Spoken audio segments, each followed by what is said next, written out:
Nah, saya kasih judul hubungan dalam keluarga, ya, hubungan dalam keluarga. Nah, setiap orang ingin punya keluarga yang bahagia tentunya, ya. Bukan keluarga yang hanya bertahan. Maksudnya bertahan tuh ya udah sudah terlanjur nikah, nah, apa boleh buat begitu ya. Tapi bukan itu cita-citanya orang yang menikah, yang membangun rumah tangga. Kepinginnya semua berbahagia begitu ya.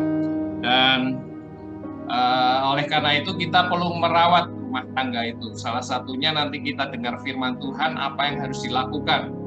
Ya, orang tua, baik orang tua ke anak, suami ke istri, ya. Jadi kita sama-sama bisa dikuatkan. Ya. Mungkin ada yang ngomong, wah saya sudah tidak punya suami, saya tidak punya istri. Ya, Bapak Ibu Saudara masih bisa ngajarin yang muda-muda takut akan Tuhan, punya rumah tangga yang baik. Mungkin anak-anak ngomong, wah ini bukan porsi saya. Nah, tapi nanti kan anak-anak juga makin besar, nanti kan juga menikah. Jadi firman Tuhan ini buat kita semua. Jadi jangan halangi firman Tuhan, tetapi sama-sama kita menikmati firman Tuhan yang ada. Nah, saya mengajak kita semua membaca di dalam 1 Petrus 3 ayat 1 sampai 7. 1 Petrus 3 ayat 1 sampai 7, ya.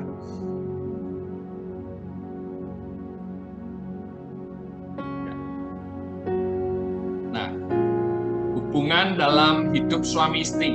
Yang pertama ini dulu ya. Jadi 1 Petrus 3 ayat 1 sampai 7 berkata, demikian juga kamu hai istri-istri, tunduklah kepada suamimu supaya jika ada di antara mereka yang tidak taat kepada firman, mereka juga tanpa perkataan dimenangkan oleh kelakuan istrinya. Jika mereka melihat bagaimana murni dan salehnya hidup istri mereka itu. Nah, firman Tuhan ini dituliskan ya oleh Petrus. Ya, dituliskannya ini kemungkinan untuk orang-orang yang barusan bertobat pada waktu itu yang kenal dengan Tuhan. Makanya terus dituliskan hal ini kepada mereka supaya mereka hubungan suami istri itu baik. Dan yang pertama dituliskan tentang istri, ya, istri. Ya. Nah, kalau kita ngomong pernikahan itu sebenarnya Bapak Ibu Saudara bisa lihat begini ya, khususnya di dalam kalangan orang Kristen aja, ya. Pernikahan itu ada 3. Yang pertama pernikahan antara orang Kristen dengan orang yang bukan Kristen, itu yang pertama, ya.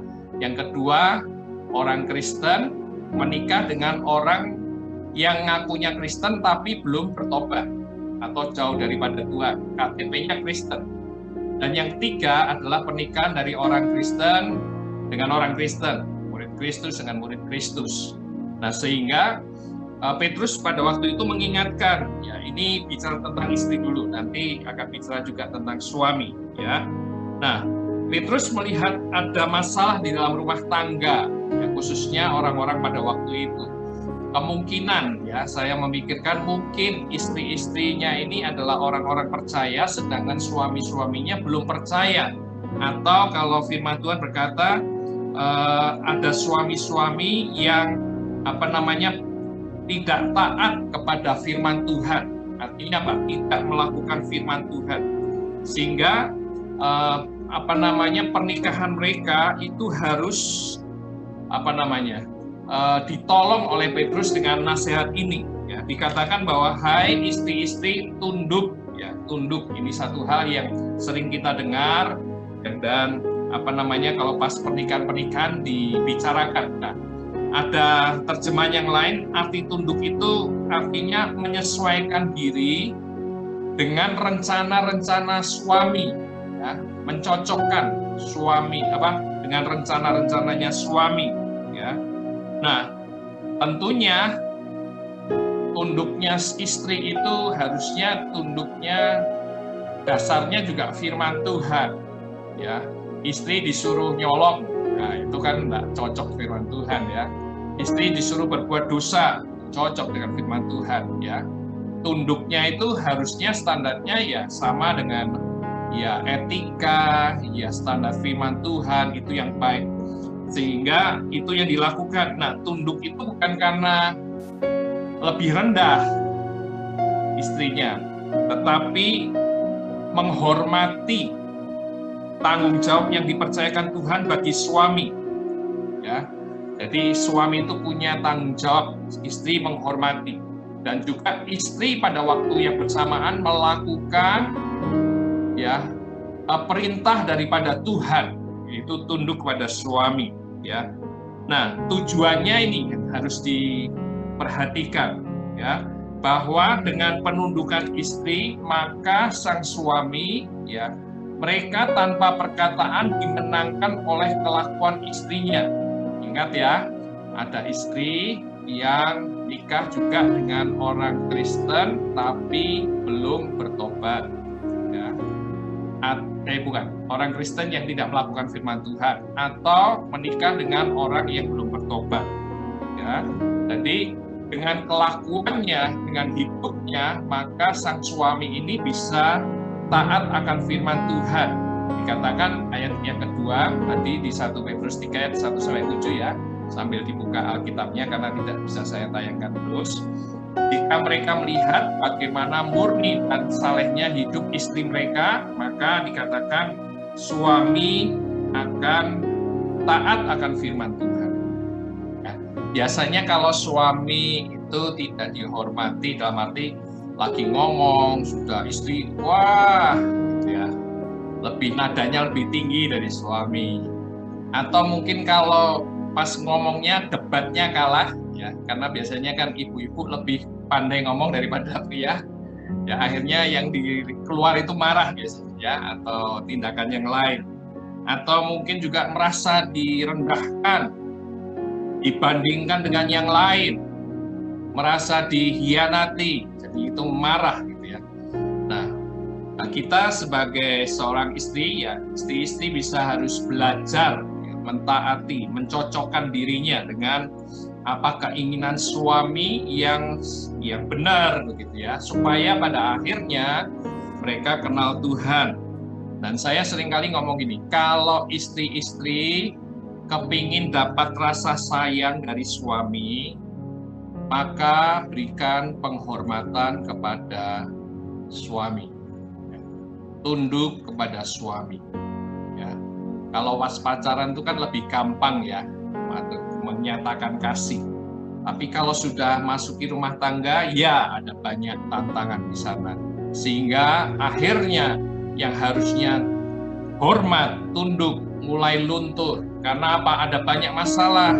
Ya, masalah keluarga itu bisa menyebabkan kelihatan nih, oh suaminya kok kurang ini, suaminya kok kurang itu, yang lain kok seperti ini. Akhirnya kadar hormatnya itu makin turun. Tetapi firman Tuhan ngajarin di sini bahwa hai istri-istri, tunduk pada suamimu, dan kalau ada mereka yang tidak taat pada firman Tuhan, mereka tanpa perkataan, artinya apa?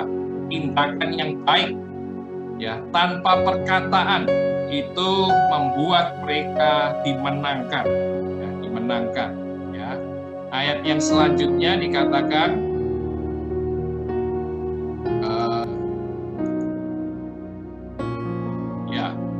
perhiasanmu jangan secara lahiriah, yaitu dengan mengepang-ngepang rambut, memakai perhiasan emas, atau dengan mengenakan pakaian yang indah-indah. Tetapi perhiasanmu ialah manusia batinnya, yang tersembunyi dengan perhiasan yang tidak binasa, yang berasal dari roh yang lemah lembut dan tentram, yang sangat berharga di mata Allah. Nah, di sini menjelaskan ya apa yang ada di dalam ya istri-istri, ya, karakter yang tidak kelihatan, segala sesuatu yang baik itu lebih bernilai daripada sekedar penampilan, ya. Di dalam terjemahan yang lain dikatakan kehidupan yang saleh itu jauh lebih besar pengaruhnya daripada kata-kata. Ya, kata-kata diucapkan, tapi kalau tindakannya, ya, perkataannya ya keras, menyakitkan, ya, itu membuat sakit. Dan demikian juga penampilan yang secantik apapun, ya, itu ternyata tidak terlalu istilahnya ya penting, tetapi pada akhirnya yang di dalam ini yang dinilai. Ya, suami itu kan tidak melulu melihat kecantikan istri ya.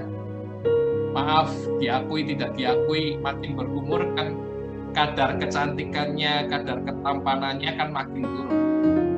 Tapi yang tetap ada itu kan yang ada di dalam hati nih, ya, yang membuat suaminya betah, yang membuat suaminya sayang, ya, yang ada di dalam ini.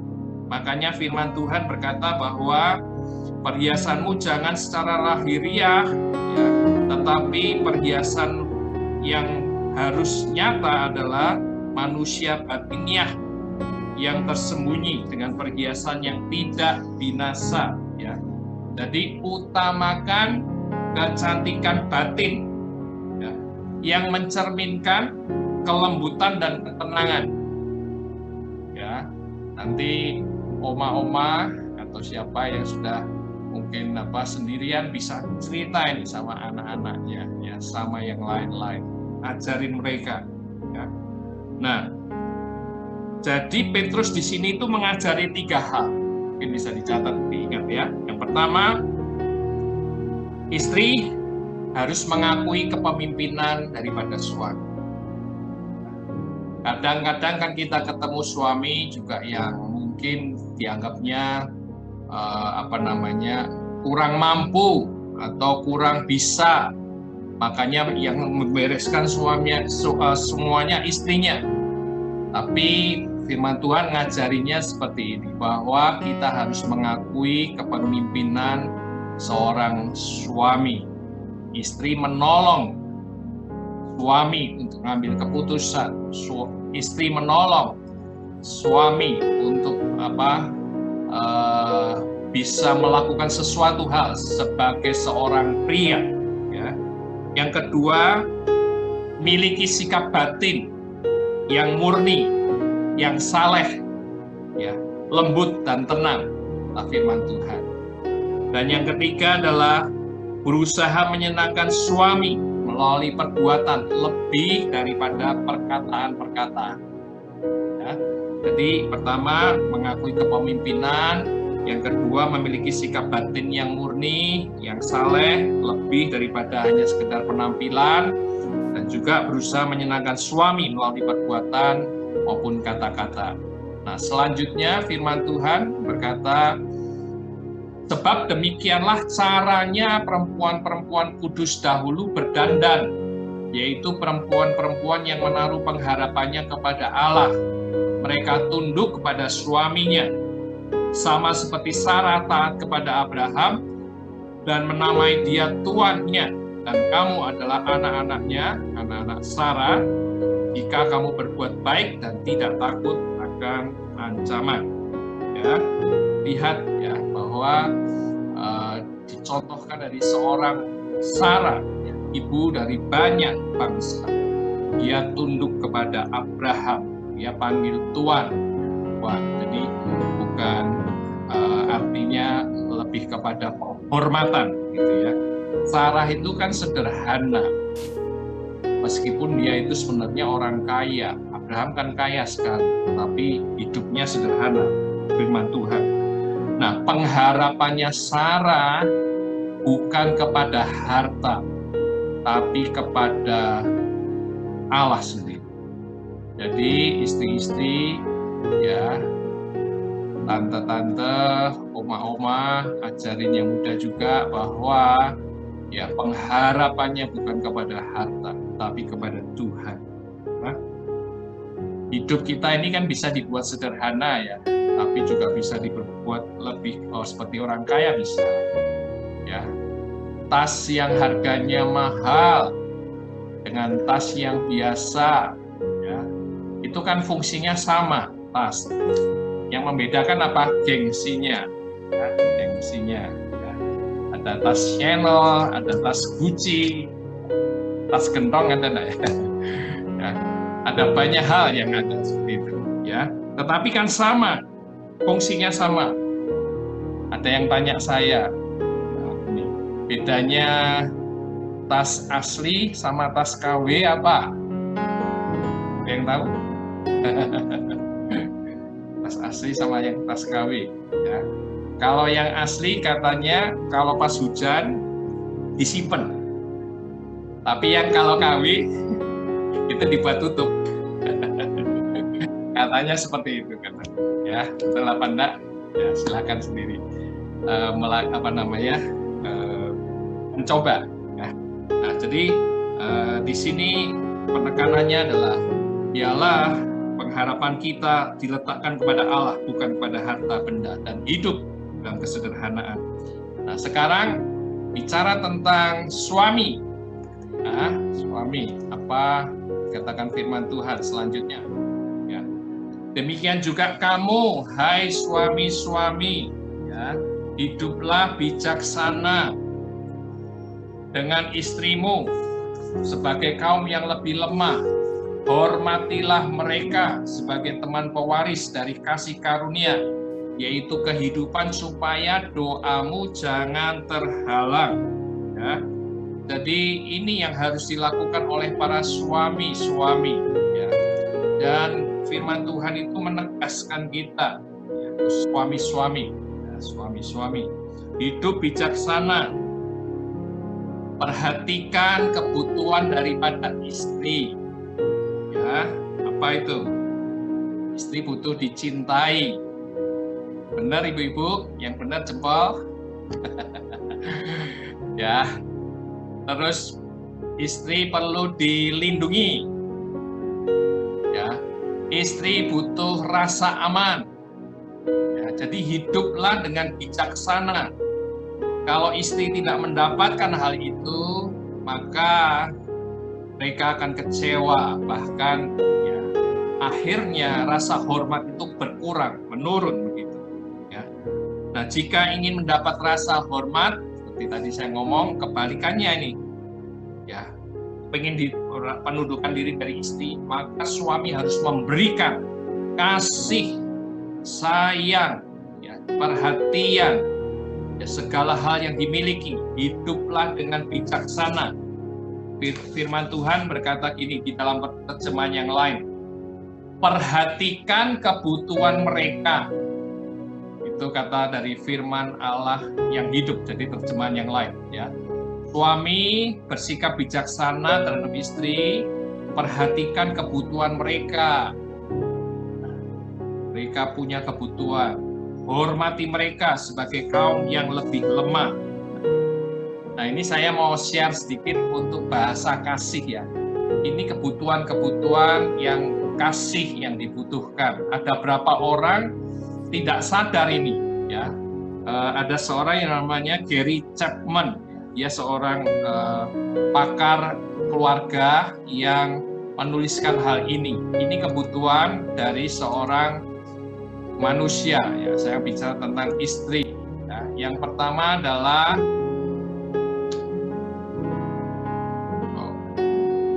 kata pujian. Ya. Kata pujian ini maksudnya ya, saya cinta, terima kasih untuk dibantu, ya kamu hebat, ya kamu luar biasa. Itu kata-kata pujian. Ya. Bapak-bapak mau tanya ini, ibu-ibu sering tanya enggak, kamu masih cinta aku apa enggak? Nah itu kebutuhan. Itu kebutuhan istri. Kan mestinya kan ya sudah tahu toh, aku cinta, aku ngasih makan, aku satu rumah, pasti ya masih cinta.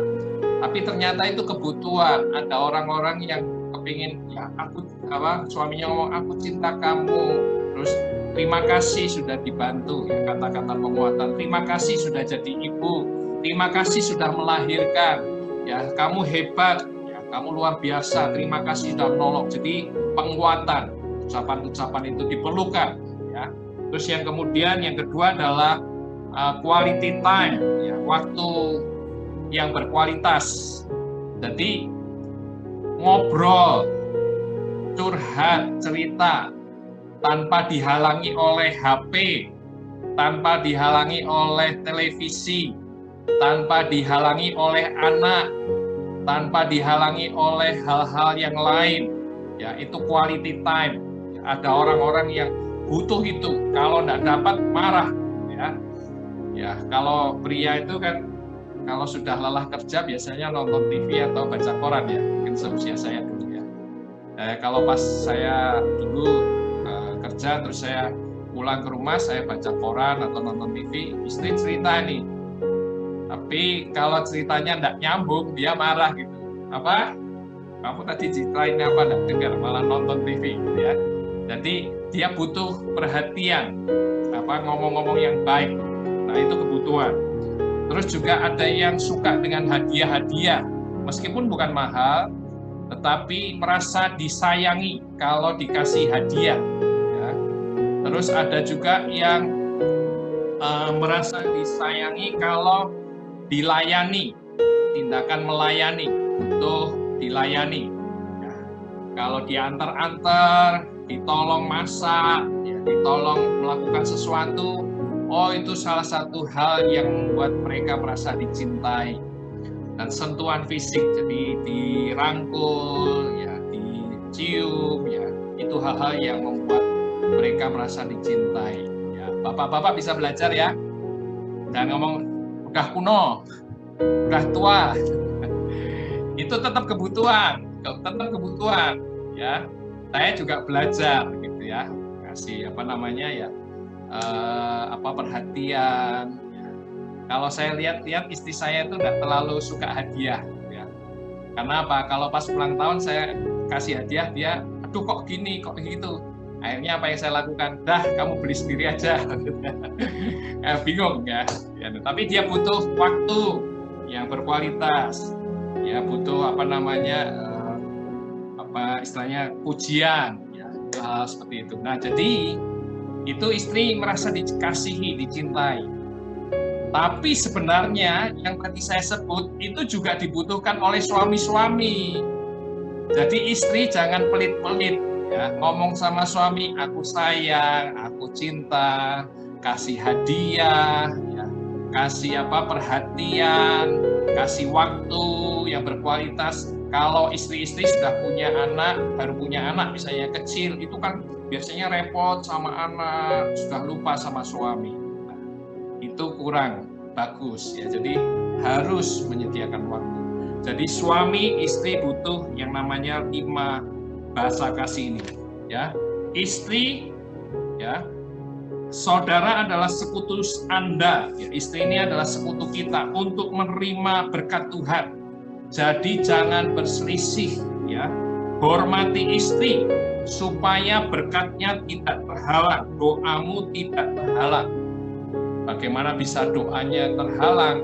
Ya, kalau istrinya minta sesuatu, tapi suaminya minta yang lain, misalnya, suaminya berkata, Tuhan berkati aku, ya, tapi karena cekcok terus, istrinya ngomong, Tuhan jangan berkati, bahaya Tuhan. Akhirnya berkatnya tidak turun, ya. Atau hal-hal yang lain, karena ada masalah, tidak mengampuni, ada dosa tersembunyi, ada hal-hal yang lain, akhirnya doanya sang suami terhalang. Jadi malam ini kita belajar suami dan istri. Jadi nanti dibaca lagi ayat ini. Nah selanjutnya saya mau meneruskan dengan hubungan orang tua dan anak. Ya, meskipun mungkin kita sudah tua, tetapi siapa tahu kita masih mempunyai orang tua. Hubungan dalam hidup anak dan orang tua, Efesus 6 ayat 1-4. Hai anak-anak, taatilah orang tuamu dalam Tuhan, karena haruslah demikian. Taat itu adalah perintah Tuhan, ya, harus demikian. Ya, dan kemudian hormatilah ayahmu dan ibumu, ini adalah suatu perintah yang penting, seperti yang nyata dari janji ini, supaya kamu berbahagia dan panjang umurmu di bumi. Ya, sebuah firman Tuhan yang disampaikan kepada orang-orang Efesus. Orang-orang Efesus ini adalah sebagian orang-orang yang belum kenal Tuhan dan akhirnya mereka mulai kenal Tuhan. Makanya Paulus ngajarin mereka, anak harus taat, ya, karena itu perintah Allah dan itu adalah pemberian Allah. Wewenang itu diberikan kepada orang tua, ya. Mereka sudah bekerja keras untuk kita. Mereka lah yang menolong kita lahir di dunia ini. Jadi penghormatan itu adalah satu hal yang wajar, ya. Berbahagialah kalau kita masih punya ayah ibu meskipun usia kita sudah cukup umur begitu ya. Harusnya kita ini orang percaya harus mempraktekkan hal ini lebih lagi, menghormati orang tua, ya. Tidak memaki, tidak memukul, tidak mengutuk, ya. Kalau di dalam perjanjian lama hal-hal seperti itu dilakukan, maka hukumannya bagi anak itu apa? Rajam, mati, ya. Kalau sekarang kan kita tidak melakukan hal itu, tetapi itu adalah hal-hal yang tidak menghormati. Dan ini loh, upahnya menghormati orang tua yaitu bahagia dan panjang umur. Dan kalau kita lihat, perhatikan dari hukum Taurat, ya, semua hukum Taurat itu tidak ada kata-kata janjinya, ya, janji Allah apa. Tapi khususnya menghormati orang tua, janjinya diberikan. Kalau engkau menghormati orang tua, maka engkau hidupnya bahagia, hidupnya panjang umur, bahagia penuh dengan berkat. Ya. Dan ini bukan hanya untuk orang percaya, orang Kristen saja. Semua orang ketika mereka melakukan hal ini, hukum ini juga berlaku. Saya melihat orang-orang yang di luar sana yang tidak kenal Tuhan, mereka menghormati orang tuanya, mereka juga ya hidupnya baik, hidupnya tentram. Dan saya percaya bahwa ucapan Tuhan bagi umatnya itu bukan satu hal yang ya hanya dikatakan, tetapi benar-benar ada kuasa di sana. Ya. Dan kemudian orang tua dan anak-anak, ya khususnya ayah dikatakan selanjutnya bahwa dan kamu bapak-bapak janganlah bangkitkan amarah di dalam hati anak-anakmu, tetapi didiklah mereka dalam ajaran dan nasihat Tuhan. Ya. Bapak-bapak, jangan bangkitkan amarah di dalam hati anak-anakmu. Ya. Jangan terus marahi, jangan terus mencari kesalahan, ya, yang membuat jengkel, membuat marah. Satu kali ada anak yang tengah semester datang sama papahnya. Pak, ini rapot saya tengah semester. Terus bapak lihat. Terus bapaknya lihat, terus marah-marah. Kamu ini pelajarannya jelek-jelek semua ini, kok ada yang merah ini. Kalau nanti pelajaran ini masih merah, ya kamu jangan panggil papa. Akhirnya anak itu belajar, terus belajar. Nah, tapi ketika sudah mendapatkan rapot, kemudian yang akhir dari semester yang ada, dia bawa rapotnya ke papahnya dan dia ngomong, hai bro, ya, ini rapot saya. Terus dia, papanya marah, loh kamu kok panggil bro ke saya? Loh, papa kan ngomong sendiri, ya jangan panggil papa. Nah, sekarang nilai saya jelek semua, makanya saya panggil papa bro. Ya, karena apa?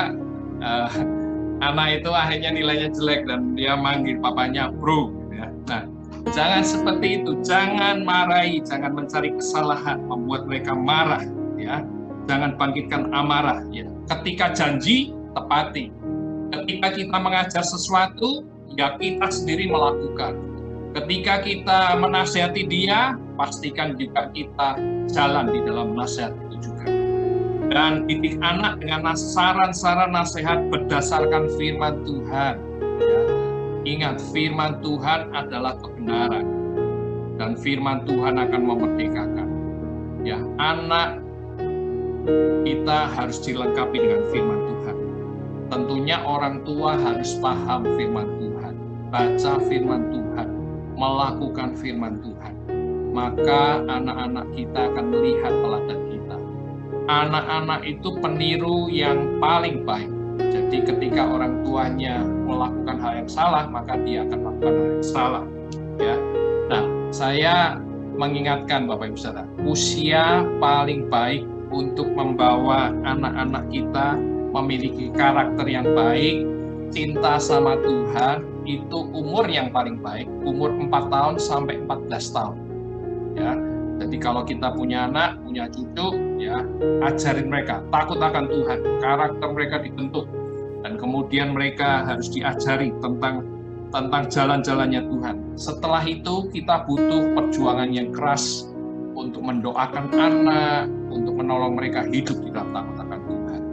Jadi baiklah orang tua, ya jangan membuat mereka marah dan jengkel, tetapi didik mereka di dalam saran-saran firman Tuhan.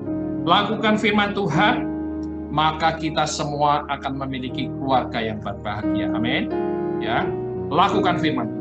Ya, saat keluarga melakukan firman Tuhan, hidupnya jadi saksi bagi orang-orang di luar sana. Hidup keluarga memuliakan nama Tuhan. Kalau malam ini ada masalah di dalam keluarga, baik itu suami istri, baik itu anak orang tua, mari datang sama Tuhan. Minta ampun dan minta diselesaikan. Dan biarlah Tuhan bekerja di dalam rumah tangga kita. Menjadi rumah tangga yang diberkati, yang